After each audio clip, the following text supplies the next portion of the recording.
Sup guys, my name is Courtney Budson and this is What's for Din.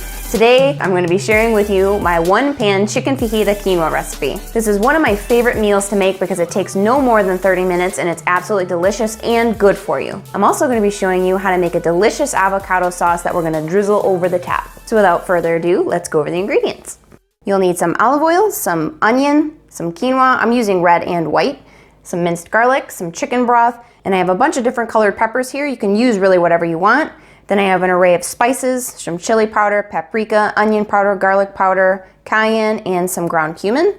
And then of course you're gonna need some chicken. And I'm using boneless skinless chicken breasts, and then I just chopped it into nice strips. You're also gonna need some salt and pepper, and that is it. And later on we'll go over the ingredients that you're gonna need for the avocado dressing. So we're gonna go over the stove and we'll get cooking. All right, I have my pan over medium-high heat, and I'm gonna add some olive oil to that. I'm gonna plop in my chicken, and I'm gonna season that with some salt and pepper.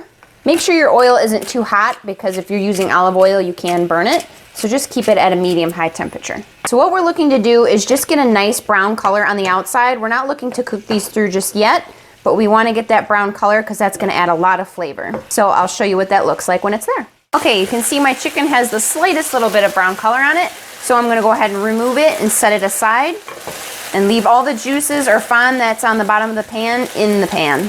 Now to our oil, I'm gonna add the onion, and you just wanna saute this until they get nice and translucent.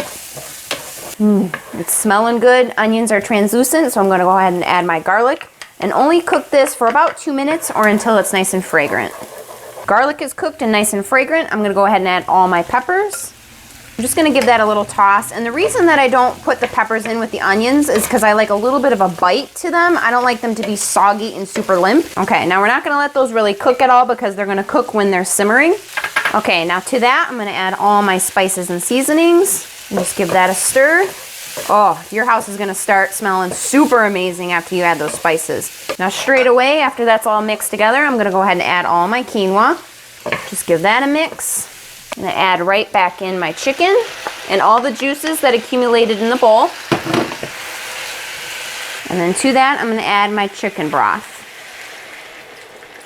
Now, I forgot to mention it, but I like to add just a little bit of tomato sauce. You can even use ketchup if you want to. Now you want to turn your heat up to high, and you want to bring it up to a boil. Make sure all your chicken is kind of tucked in those juices so that it cooks through all the way. And then once it comes up to a boil, you want to turn it right back down to about medium-low, so that it'll simmer for about 15 minutes until your quinoa is nice and fluffy. And you want to cover it, but since I don't have a lid for this humongo pan, I just use a baking sheet.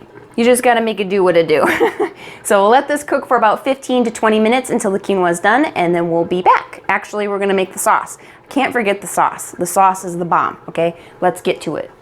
Okay, so the dressing is so easy, you could probably do it with your eyes closed, but it's not suggested seeing how you have to use a knife. I'm gonna take 2 avocados and put them in a blender, along with some sour cream. Now you can definitely use Greek yogurt if you want to, but sour cream just plays so nicely with this since it is a fajita type recipe. Then you want to season it with some salt and pepper to taste, add some garlic, and the juice of 1 lime. Put a top on it and blend it all up. So that is it. It is the perfect complement to this one-pan recipe. So you'll know when your one-pan quinoa is done when the quinoa is nice and fluffy and it's not soggy. You want to keep cooking it until there's no liquid left. Then once it's done, you can plate it up, drizzle the sauce on top, add some green onions, add a little bit of cilantro or some parsley if you don't like cilantro like myself, and you are ready to chow down, my friend. I can hardly wait anymore. We always have to take pictures before I bite into it, and every single time it just kills me because I don't want to wait. I'm hungry. Big bite, here we go. Oh man. Flavors? Hold on.